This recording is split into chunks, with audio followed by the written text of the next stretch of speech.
Next on Northwestern Outdoors Radio, we're heading back to Gold Beach. That's where the Rogue River Salmon Derby is taking place August 1st through the 4th. You can participate by buying a $25 entry fee at the Rogue Outdoor Store at the north end of town, and you can fish any one or all of the days from a boat or from a bank to catch a Chinook salmon that could be a $1,000 prize package winner. With us here to tell you how to catch those fish is Mary Duncan. Mary, welcome back to the show.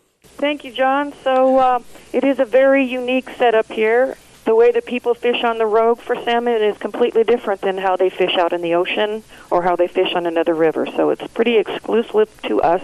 We have actual setups that are built for the Rogue River. That's called a Rogue River setup. All right. Now, Mary, you sent me a couple photos of you and your husband with some very hefty Chinook salmon that you caught out on the bay there, right where the Rogue River comes into the ocean. Tell me about this setup. Exactly what are people doing to catch these fish?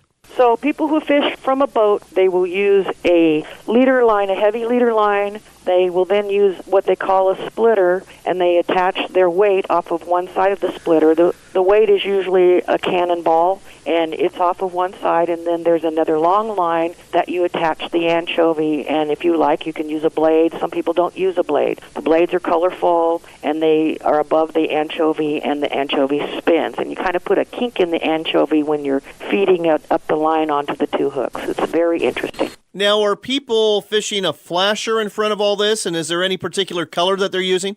Those are secrets of the river, but I'm going to give them to you. Nice! Last year, people were very successful with what we call the U of O, which is a blade that is green and yellow, like the U of O colors, and then on the back it's pounded copper.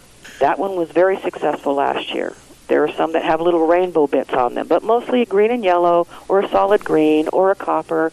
You just kind of have to change it up and see what's working that day. Who knows? Maybe even black and orange for OSU will work. All right, so what about those bank anglers that are casting off the jetties?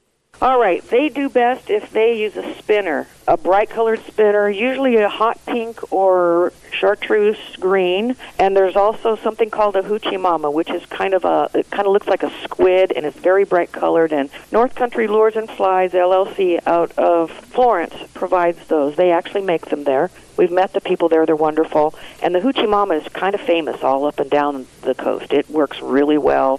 People from the bank are very successful with it. So there you go, folks. Now you know how to catch your winning fish for the Rogue River Salmon Derby. Again, the dates are August 1st through the 4th. It's taking place at Gold Beach. Only costs $25 to enter. Pick up your tickets at the Rogue River Outdoor Store at the north end of Gold Beach. Go fishing, have fun. The proceeds are going for a great cause, and you can find out more on Facebook at the Rogue River Salmon Derby page. Mary, thanks again for sharing this with us on Northwestern Outdoors Radio. All right. Appreciate it. Thank you.